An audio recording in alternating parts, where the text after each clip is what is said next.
Relation of a set. अभी थोड़ा इसके पहले जो अपन पढ़ रहे थे वो क्या पढ़ रहे थे, R such that A tends to B.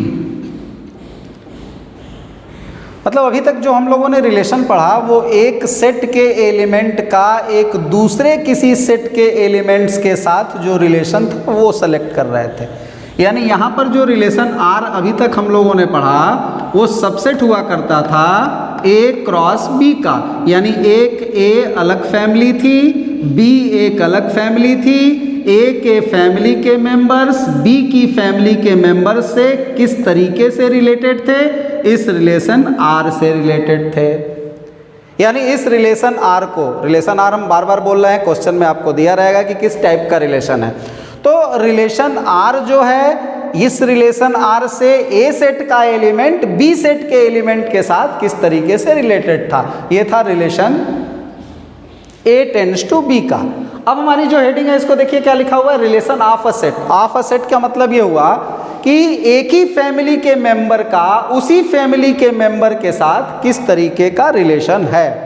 जैसे मान लो कि ये एक अपनी फैमिली ले लो, एक अपने मामा की फैमिली ले लो, आपकी फैमिली के मेंबर आपके मामा की फैमिली के हर मेंबर के साथ किसी न किसी तरीके से रिलेटेड होंगे। इस बार क्या करना है, अपने को दोनों प्लेस पे एक ही सेट लेना है। मतलब आपकी ही फैमिली का अगर कोई मेंबर है तो वो आपकी ही फैमिली के किसी मेंबर के साथ किस तरीके से रिलेटेड होगा। यानी कि रिलेशन ऑफ अ सेट में जो हमें लेना है वो यहाँ पर भी क्या लेना है, ए लेना है। मतलब ए सेट है, उसी सेट का एलिमेंट उसी सेट के एलिमेंट्स के साथ ये रिलेशन बना रहा है आर। यानी इस बार जो रिलेशन आर होगा वो ए क्रॉस ए का सबसेट होगा। ए क्रॉस ए का क्या मतलब हुआ, जैसे मान लो अपने पास एक सेट ए लिखा हुआ है, सेट ए में सपोज कर लिया कि -1 और 1 दो एलिमेंट लिखे हुए हैं। तो ए सेट के अंदर अगर -1 और 1 दो एलिमेंट लिखे हुए हैं तो हमें अगर यहाँ पर ए क्रॉस ए फाइंड करना है तो कैसे करेंगे, तो जैसे ए क्रॉस बी फाइंड करते थे। ए क्रॉस बी में हम पहले प्लेस पे ए का एलिमेंट रखते थे, दूसरे प्लेस पे बी का एलिमेंट रखते थे।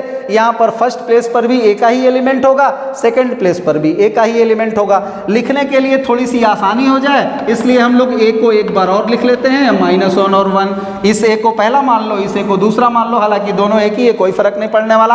और हैबिट हो जाएगी तो आप डायरेक्ट एक से भी लिख सकते हैं, दोनों लिखने की जरूरत नहीं है। चूंकि आपकी आदत है ए का पहला एलिमेंट उठा के यहाँ इसका एलिमेंट यहाँ रखने की, इसलिए हम यहाँ पर इस तरीके से इसको एक्सप्लेन कर दे रहे हैं। तो कैसे लिखेंगे, ए cross A, A cross A का मतलब इसके एलिमेंट का इसके एलिमेंट के साथ ऑर्डर पेयर बनाना है। -1 1 ले लिया, -1 1 ले लिया, सॉरी -1 और -1 लिया, -1 के साथ 1 लिया, फिर 1 के साथ -1 लिया और फिर इस 1 के साथ 1 लिया। ये आपका ए क्रॉस ए हो गया। अब सपोज कर लो कि आपसे बोला जाए कि आर एक रिलेशन है। कैसा रिलेशन है, ए टेंड्स टू ए का, मतलब ए का एलिमेंट ए के ही एलिमेंट के साथ रिलेट होना चाहिए। रिलेशन आर है क्या, A R B means A का square is equal to B. यानी आपको क्या करना है, ए टेंड्स टू ए, मतलब ये relation R A tends to A का है, मतलब ये relation R A cross A का सबसेट है। मतलब इसके अंदर से आपको वो एलिमेंट सेलेक्ट करने हैं जिसमें फर्स्ट वाले का स्क्वायर सेकंड वाले के बराबर हो। तो जरा बताओ इस रिलेशन आर में कौन कौन से एलिमेंट आएंगे जिसमें फर्स्ट का स्क्वायर सेकंड हो। फर्स्ट का स्क्वायर सेकंड ना, -1 का स्क्वायर 1 होता है, ये नहीं लेंगे। -1 का स्क्वायर 1 होता है, ये रिलेशन में जाएगा। 1 का स्क्वायर -1 नहीं होता, ये नहीं जाएगा। 1 का स्क्वायर 1 होता है, ये रिलेशन में जाएगा। तो इन चारों एलिमेंट में से ये वाला एलिमेंट और ये वाला एलिमेंट उठ करके हमारे इस रिलेशन में चला आएगा, -1 1 और 1 1।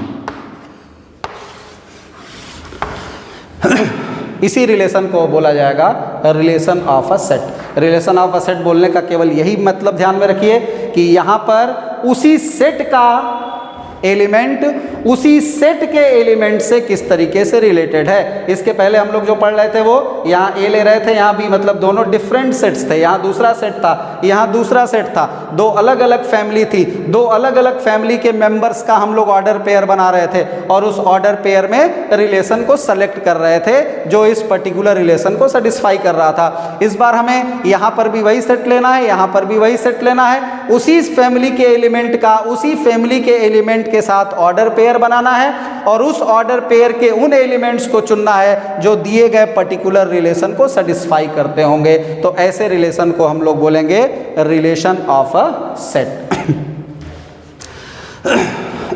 बात समझ में आ गई होगी रिलेशन ऑफ अ सेट की। अब इसके बाद एक छोटा सा टॉपिक और लेते हैं यहाँ पे।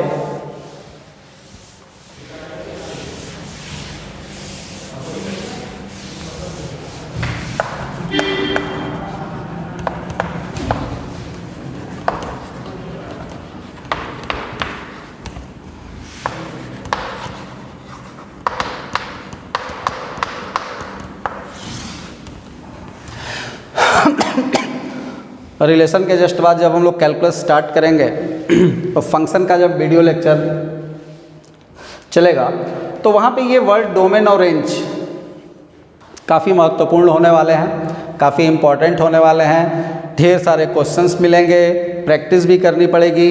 अभी हम लोग यहाँ पर सिर्फ इनके नाम से यहाँ मतलब समझ करके और निकल जाते हैं कि क्या मीनिंग है। क्या मीनिंग है यहाँ पे रिलेशन आर में। सपोज कर लो हम डायरेक्टली एक रिलेशन आर लेते हैं। मान लो कोई एक रिलेशन आर हमने बनाया इस रिलेशन आर में सपोज कर लिया एलिमेंट है 1 2 1 3 2 2 और 2 3। अब ये रिलेशन कैसे बना, कहाँ से आया, डजेंट मैटर। डायरेक्ट हमने यहाँ पर एक एग्जाम्पल ले लिया आर। रिलेशन बनने के बाद ये अपना बना, रिलेशन क्या बना, कैसे बना, कहाँ से बना, प्रोसेस हट गया, डायरेक्टली हम यहाँ पे आ गए।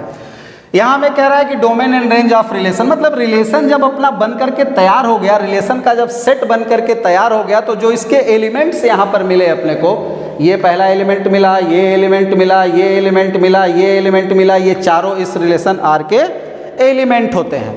अब इस एलिमेंट में अगर अपन बात करें डोमेन की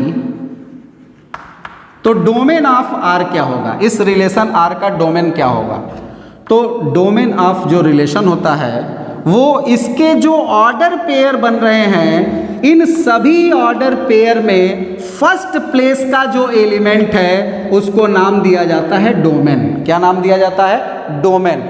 यानी रिलेशन में जो ऑर्डर पेयर बने उन ऑर्डर पेयर में दो एलिमेंट हैं, हर ऑर्डर पेयर में दो दो नंबर हैं यहाँ पर। तो फर्स्ट प्लेस वाला जो नंबर था यानी कोऑर्डिनेट ज्योमेट्री का जो एब्सिसा वाला पॉइंट होता था वही एब्सिसा वाला पॉइंट इस रिलेशन आर का क्या कहलाता है? डोमेन कहलाता है। तो डोमेन में क्या मिला? यहाँ पे 1 मिला, अगेन फिर यहाँ 1 मिला, यहाँ देखो 2 है, यहाँ 2 है। फर्स्ट प्लेस पर क्या है? 1 1 2 2।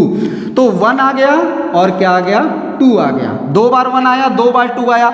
लेकिन आप जानते हैं सेट में कि कोई भी एलिमेंट रिपीटेड नहीं होना चाहिए। 2 बार 1 लिखने की क्या जरूरत है? 2 बार 2 लिखने की क्या जरूरत है? यानी फर्स्ट प्लेस पर कौन सा नंबर है? 1 है और 2 है। अब 1 एक बार आया कि 10 बार आया कि 50 बार आया कि 2 बार आया उससे मैटर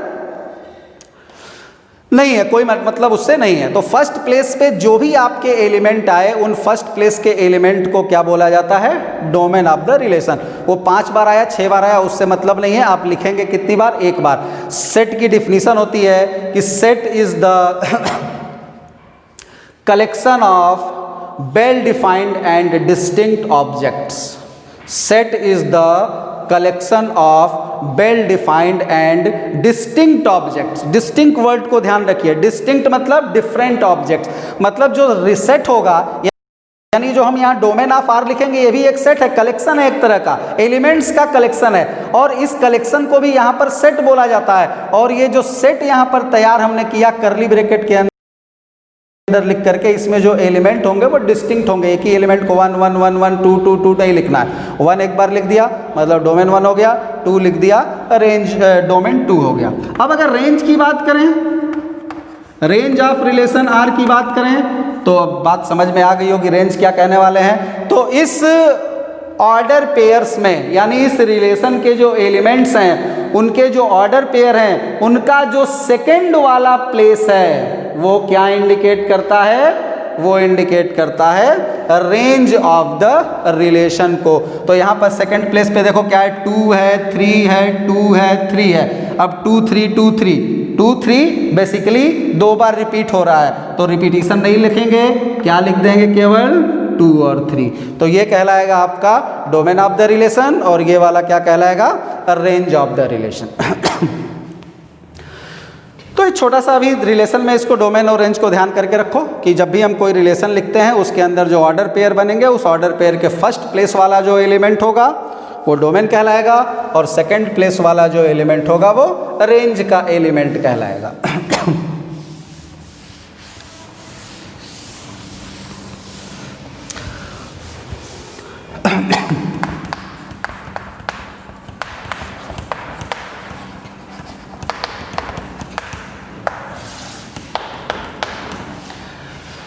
अभी थोड़ी देर पहले भी हम लोग टाइप ऑफ रिलेशन पढ़ रहे थे, उसमें हम लोगों ने एम्प्टी रिलेशन पढ़ा था और यूनिवर्सल रिलेशन पढ़ा था। टाइप को वहाँ पे हमने ब्रेक कर दिया था। वहाँ पर जो हम लोगों ने एम्प्टी रिलेशन पढ़ा था उसमें देखिएगा क्या लिखा हुआ था कि जो हमने रिलेशन आर लिखा था वो लिखा था कि आर एक ऐसा रिलेशन जिसके अंदर कोई भी एलिमेंट मौजूद ना हो। वहाँ हमने एक चीज़ लिखी थी कि R such that A tends to B, मतलब ए और बी के एलिमेंट्स जो मिलकर के रिलेशन बना रहे हैं उसके अंदर एलिमेंट नहीं होना चाहिए। यूनिवर्सल की बात हमने की थी तो लिखा था R is equal to A cross B, मतलब ए क्रॉस बी का सारा एलिमेंट आर के अंदर आ जाना चाहिए, वो यूनिवर्सल था। अब यहाँ पर जो हम लोग टाइप ऑफ रिलेशन पढ़ने जा रहे हैं, ये टाइप ऑफ रिलेशन पर्टिकुलरली किसके लिए पढ़ने जा रहे हैं? For a set.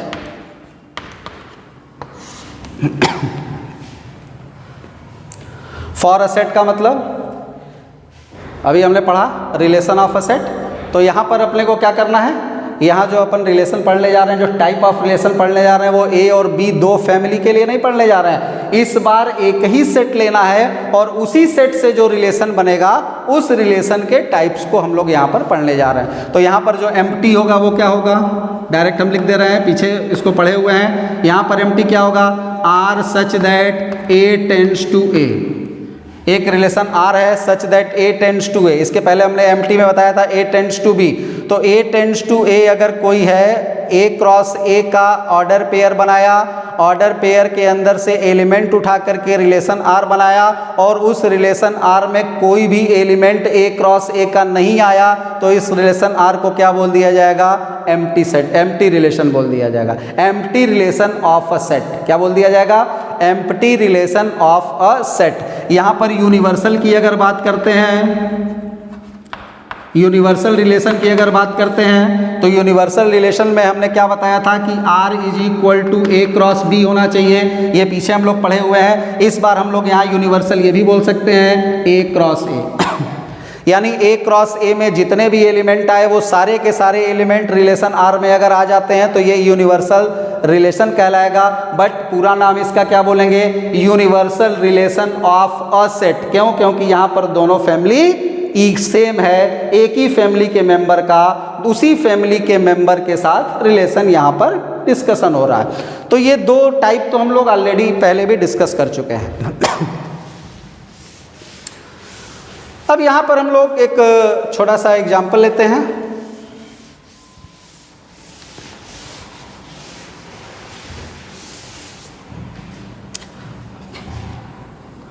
Relation are लिया,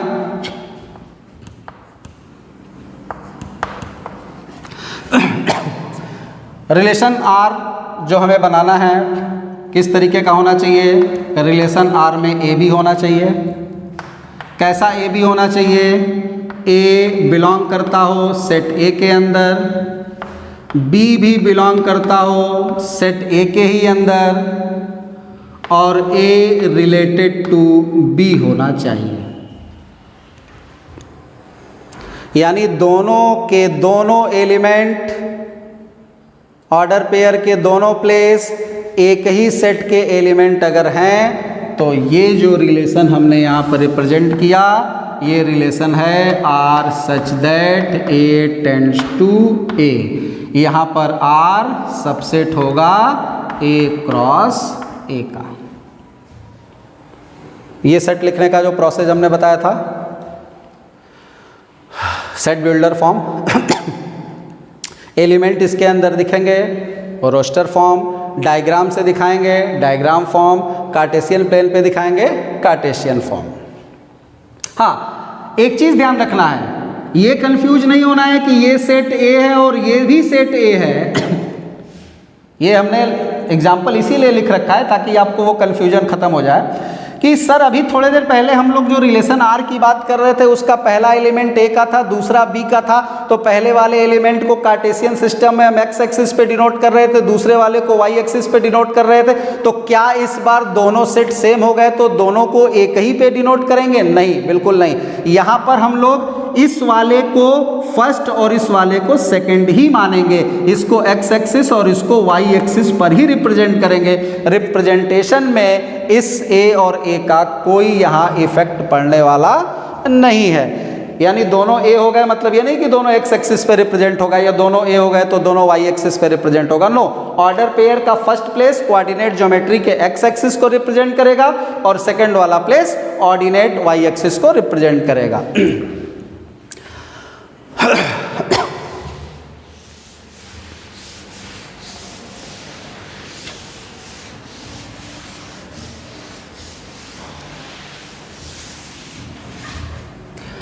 इस रिलेशन में अब हम लोग पढ़ने जा रहे हैं। इस बार जो रिलेशन पढ़ने जा रहे हैं, टाइप ऑफ रिलेशन, वो लिखा हुआ है हमने फॉर अ सेट, एक सेट की बात करेंगे।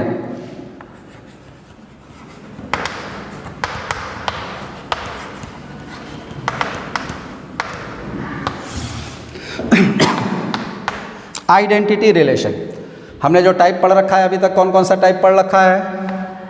एम्प्टी पढ़ रखा है, यूनिवर्सल पढ़ रखा है, और अब हम यहाँ पे क्या पढ़ने जा रहे हैं? यहाँ आइडेंटिटी रिलेशन पढ़ने जा रहे हैं। आइडेंटिटी रिलेशन क्या है उसको जरा देखो, डिफाइन करते हैं। If A be a non empty set, देखो यहीं से स्टार्ट हो गया। इसके पहले हम जितनी बार भी लिखे वहां पे क्या लिखे? A and B are two non empty set. इस बार हमने क्या लिखा? A be a non empty set. एक ही सेट की बात कर रहे हैं क्योंकि जो भी हम यहाँ रिलेशन पढ़ने जा रहे हो एक सेट के लिए पढ़ने जा रहे हैं। तो if A be a non empty set then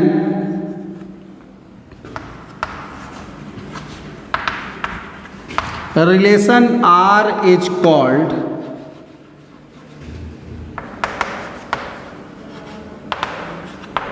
identity relation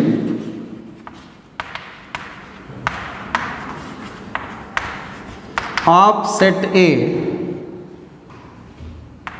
if all the elements of set A related to itself only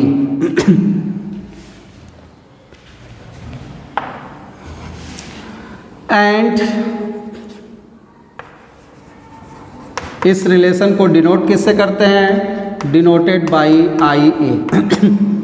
आई लिखा आइडेंटिटी और नीचे लिख दिया ए, मतलब ए की आइडेंटिटी। थोड़ी सी बात करते हैं इस डिफिनीशन की, बहुत आसान है, अभी समझ में आ जाएगा। अभी लिख रहे थे इसको, अब समझाते हैं। सबसे पहले तो इस पूरी डिफिनीशन को ध्यान से देखो। इस पूरी डिफिनीशन में कहीं भी किसी दूसरे सेट का चर्चा नहीं है। जहां भी चर्चा हो रही है वो किसकी चर्चा हो रही है? केवल एक सेट की बात हो रही है। यानी ये जो टाइप है आइडेंटिटी रिलेशन, ये रिलेशन का ही एक टाइप है, लेकिन इस डिफिनीशन में जो हम लोगों ने सेट देखा वो केवल एक सेट यूज किया है ए, इसलिए ये कैसा है? फॉर अ सेट है। यानी ये जो टाइप हम लोग पढ़ रहे हैं ये एक सेट की बात कर रहे हैं। और ये आइडेंटिटी रिलेशन जो होती है ये दो सेट के लिए नहीं होती। ये आइडेंटिटी रिलेशन जब भी हम लोग पढ़ेंगे, जब भी इसकी बात करेंगे, या जो भी टाइप हम इस हेडिंग के अंतर पढ़ने जा रहे हैं, वो सारी की सारी बातें या सारे के सारे टाइप्स एक पर्टिकुलर सेट के लिए हो रहे हैं। बार बार हम इस बात को रिपीट नहीं करने वाले। एक बार इस बात को ध्यान से समझ लीजिए कि अब इसके बाद हम जितने भी टाइप्स की बात करेंगे वो सिंगल सेट के टाइप की बात करेंगे। अगर पढ़ाते समय कहीं पर हमने किसी दो सेट की बात करनी होगी तो वहाँ हम उस चीज़ को आइडेंटिफाई कर देंगे, उसके लिए आप निश्चिंत रहिए।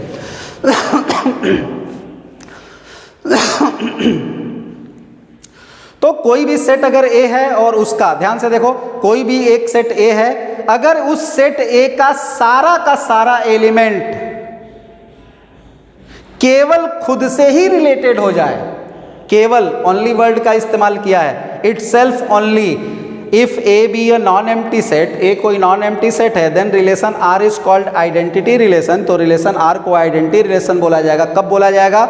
अगर सेट ए का ऑल वर्ड पे ध्यान दो, फोकस करो, all the element of set A related to itself only. इन दोनों बातों को ध्यान से समझना है, क्योंकि ये दोनों यहां से अगर हटा दिए जाएं तो ये टाइप और डिफिनीशन बिल्कुल चेंज हो जाएगी।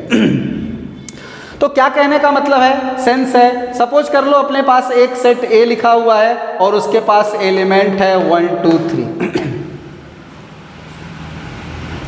ठीक।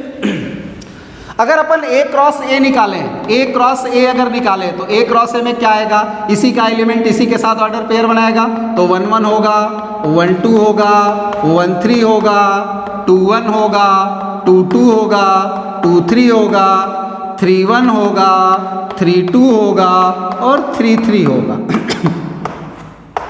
ये ए क्रॉस ए का ऑर्डर पेयर बनेगा, ए क्रॉस ए और ए का कार्टेशियन प्रोडक्ट आएगा।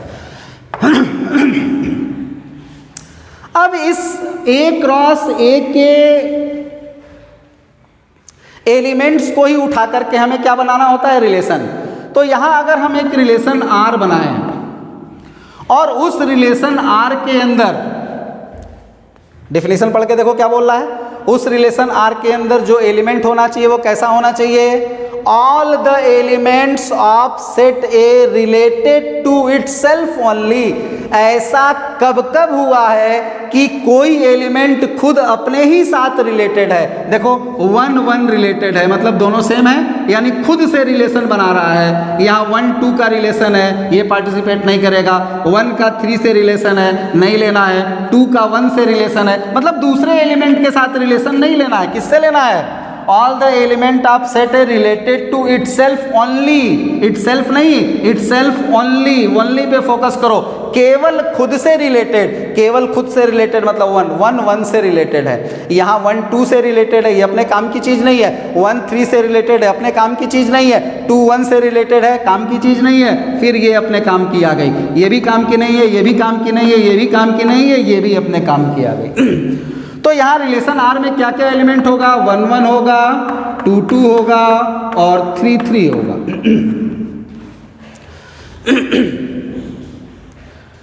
ये जो रिलेशन हमने यहाँ पर बनाया, इस रिलेशन को जरा ध्यान से देखो। सेट ए में 1 2 3 3 एलिमेंट थे। रिलेशन आर के अंदर क्या है, रिलेशन आर के अंदर ऑर्डर पेयर बना के हमने एलिमेंट रखे, और जो भी ऑर्डर पेयर बनाया उस ऑर्डर पेयर में क्या दिख रहा है, हर एलिमेंट केवल अपने आप से रिलेशन बना रहा है। यानी इस पूरे सेट को अगर ध्यान से देखा जाए तो इसका सारा एलिमेंट, ऑल का मतलब क्या, अगर मान लो हमने यहाँ से 3 3 हटा दिया और बोला कि बताओ क्या ये आइडेंटिटी रिलेशन है, तो आइडेंटिटी रिलेशन में इटसेल्फ ओनली वाली बात तो ठीक है, 1 का 1 से ही रिलेशन है, 2 का 2 से ही है, लेकिन क्या इस ऑल की बात हो रही है? नहीं हो रही है। ऑल मतलब क्या, इसका सारा एलिमेंट होना चाहिए। 1 भी यूज हुआ, 2 भी यूज हुआ, 3 भी यूज होना चाहिए।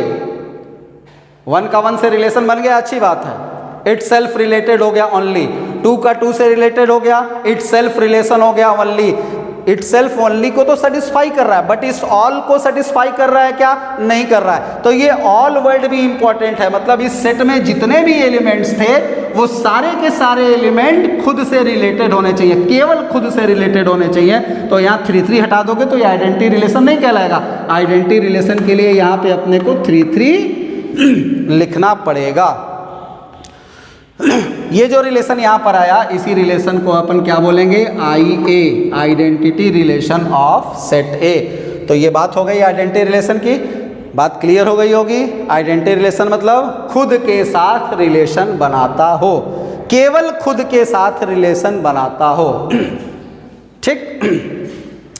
जैसे इक्वल की अगर बात करें, इक्वल की बात करें तो कोई भी नंबर कभी भी केवल खुद के ही बराबर होगा, कभी किसी दूसरे के बराबर नहीं हो सकता। 1 2 के बराबर नहीं हो सकता, 1 3 के बराबर नहीं हो सकता।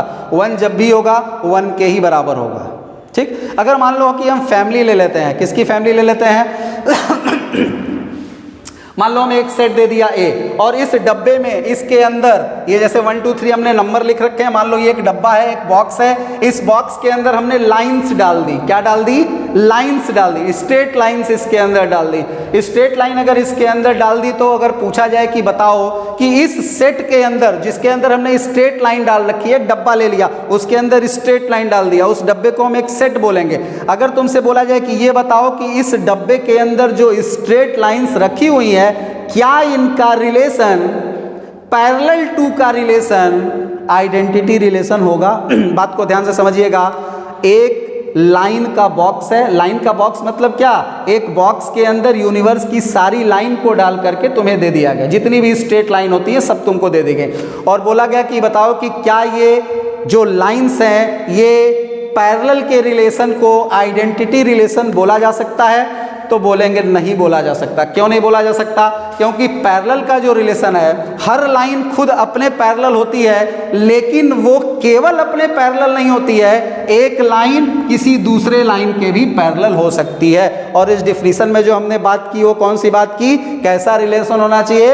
इट सेल्फ ओनली होना चाहिए। खुद के साथ, केवल खुद के साथ रिलेशन बनना चाहिए, आप किसी और के साथ रिलेशन नहीं बना सकते हो। तो लाइन खुद के पैरेलल है वो तो चलेगा, बट ये लाइन किसी दूसरे लाइन के भी पैरेलल हो गई है, इसलिए यहाँ पर पैरेलल का रिलेशन आपका आइडेंटिटी रिलेशन नहीं कहलाएगा।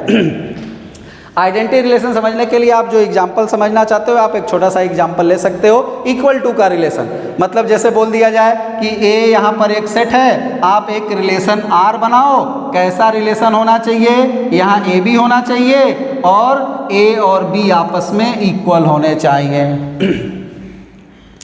ए आर बी होना चाहिए और ए और बी आपस में इक्वल होने चाहिए। तो अब जैसे ही तुम इस सेट की बात करोगे ए क्रॉस ए की, इस ए क्रॉस ए में से ए और बी यानी first place second place equal कहाँ है? यहाँ, यहाँ और यहाँ, इन तीन जगह पे है। तो ये वाला जो रिलेशन यहाँ मिलेगा ये कैसा रिलेशन कहलाएगा? आइडेंटिटी रिलेशन कहलाएगा। इस बात को ध्यान से समझ के देख लीजिए।